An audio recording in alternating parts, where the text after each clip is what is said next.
Joel, excuse me, Joel 2. I read from the Institute for Scripture Research, the ISR, because it takes a direct translation from Hebrew to English, Greek to English, and Aramaic to English. Yah is the Elohim of the heavens and the earth, the first and the last and the only. Yah is short for Yahweh, Yahweh, Yod-He, Vav-He. Yah is an extremely jealous El. He doesn't even want the names of idols or mighty ones to come to our lips. And the letter J is about 600 years old, while the son of Elohim, Yehoshua, died on a stake for the sins of all of humanity more than 2,000 years ago. And a direct translation from Hebrew to English, Yehoshua is Joshua. Joel 2. Excuse me. Blow a shofar in Sion, Tsion, and sound an alarm in my set-apart mountain. Let all the inhabitants of the earth tremble, for the day of Yahweh is coming, for it is near, a day of darkness and gloom, a day of clouds and thick darkness, like the morning clouds spread over the mountains, a people many and strong, like the like of whom has never been, nor shall there ever be again after them to the years of many generations. Excuse me. Ahead of them a fire has consumed, and behind them a flame burns. Before them the land is like the Garden of Eden. E with a half a check mark, D with a line underneath of it, En. And behind them a desert waste, and from them there is no escape. Their appearance is like the appearance of horses, and they run like steeds. As the noise of chariots, they leap over mountain tops. As the noise of a flaming fire consuming stubble, as a mighty people set in battle array. Before them peoples are in anguish. All faces become flushed. Excuse me. They run like mighty men. They climb the wall like men of battle. Everyone goes on his way, and they do not break ranks, and they do not press one another. Everyone goes in his path. They fall among the weapons, but they do not stop. They rush on to the city. They run on the wall. They climb into the houses. They enter at the windows like a thief. The earth shall tremble before them, the heavens shall shake, soon sun and moon shall be darkened, and the stars withdraw their brightness. Ooh, this is when Yehoshua returns. Revelations talks about this stuff too. And Yahweh shall give forth his voice before his army, for his camp is very great. The excuse me. For mighty is the doer of his word, for the day of Yahweh is great and very awesome, and who does bear it?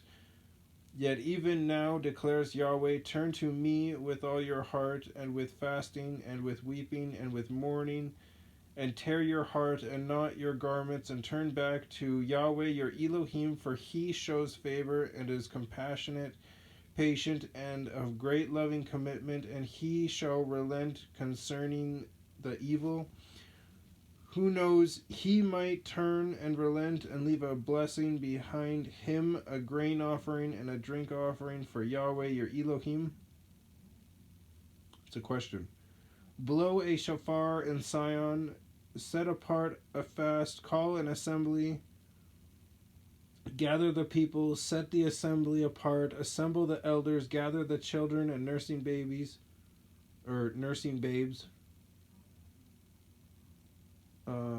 Let a bridegroom come out from his room, and a bride from her dressing room. Let the priests, servants of Yahweh, weep between the porch and the slaughter place, and let them say, spare your people, O Yahweh, and do not give your inheritance to reproach for the nations to rule over them. Why should they say among the peoples, where is their Elohim? And let Yahweh be jealous for his land and spare his people, and let excuse me. And let Yahweh answer and say to his people, see, I am sending you the grain and the new wine and the oil, and you shall be satisfied with them, and no longer do I make you a reproach among the nations. And the northerner I shall remove far from you, and drive him away from a dry and deserted land, with his face toward the eastern sea, and his rear toward the western sea. Oh, it sounds like the Western world now. We're in the middle of two seas on those sides.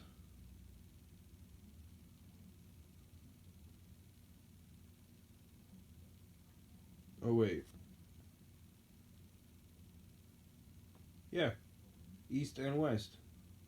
Yeah, those are both oceans for me, where I live, on either side of the way. Toward the western sea, and his stench shall come up, and his smell rise, for he has gone, or for he has done greatly.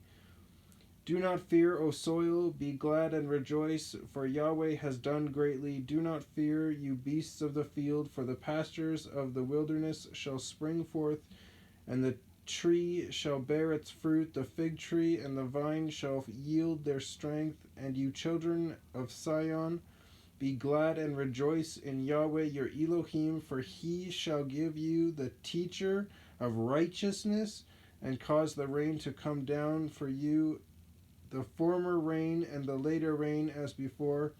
And the threshing floors shall be filled with grain, and the vats shall overflow with new wine and oil. Then I shall repay you the years that the swarming locust has eaten, the crawling locust and the consuming locust, and the gnawing locust. Excuse me.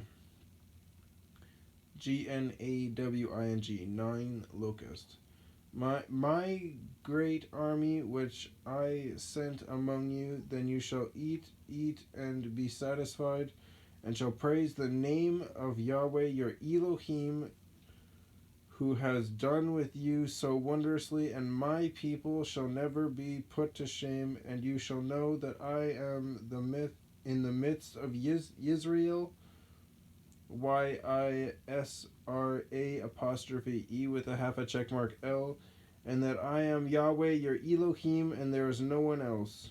And there is no one else. Yahweh the Elohim, and there is no one else. No one else. It says it so many times in the Bible too. And my people shall never be put to shame, and after this it shall be that I pour out my spirit on all flesh, and your sons and your daughters shall prophesy, your old men dream dreams, your young men see visions, and also on the male servant and on the female servant I shall pour out my spirit in those days, and I shall give signs to the heavens and upon the earth, blood and fire and columns of smoke. The sun is turned into darkness, and the moon into blood, before the coming of the great and awesome day of Yahweh. And it shall be that everyone who calls on the name of Yahweh shall be delivered. For on Mount Sion and in Jerusalem there shall be an escape, as Yahweh has said, and among the survivors whom Yahweh calls. The moon turning it, becoming blood red. That's in Revelations.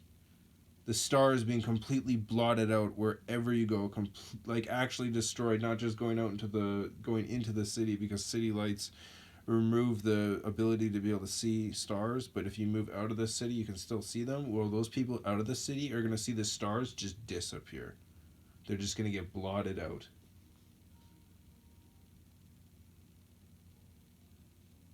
It's going to be insane.